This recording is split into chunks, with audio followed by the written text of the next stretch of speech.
Hello, नमस्ते, प्रणाम। हम गायिका रूबी राजभर। हम अपने माध्यम से आप लोगन के बीच में एक सॉन्ग लेके आ रहल बानी। यदि अच्छा लगी तो ओकरा के लाइक शेयर कमेंट जरूर करब। आई सुनी। सनहिया लगावल बहुत बात नइखे। सनहिया लगावल बहुत बात नइखे। नजरिया चोरावल बहुत बात होला। केहू के मुआवल बहुत बात नइखे। मुआ के जियावल बहुत बात होला।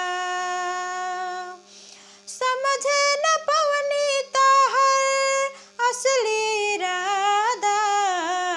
रूपवा के जाल में धरा गई दादा। हो समझे न पवनी तोहर असली इरादा। रूपवा के जाल में धरा गई दादा। केहू के रोवावल बहुत बात नइखे।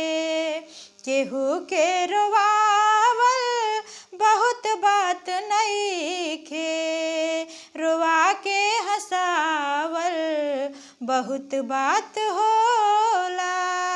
सनहिया लगावल बहुत बात नइखे। सनहिया लगावल बहुत बात नइखे। नजरिया चोरावल बहुत बात होला। देखी देखी हमके अब तो हंसता जमाना। पागल समान हटे भैनी दीवाना। हो देखी देखी हमके अब तो हंसता जमाना।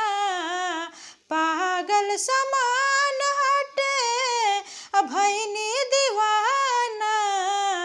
असरा धरावल बहुत बात नइखे। असरा धरावल बहुत बात नइखे।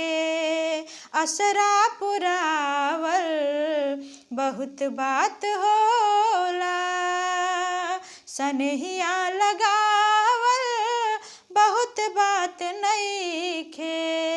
सनहिया लगावल बहुत बात नइखे।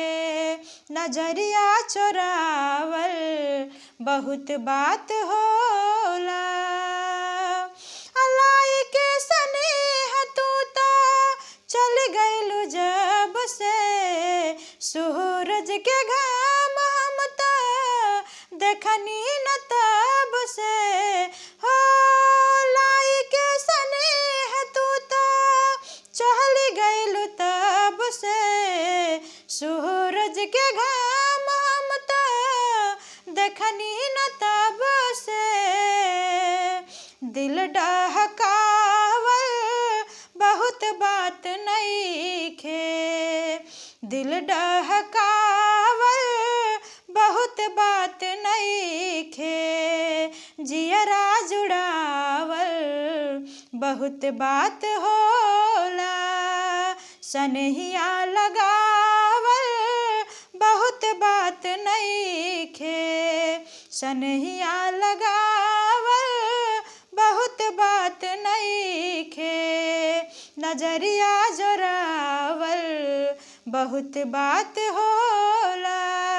नजरिया जोरावल बहुत बात होला।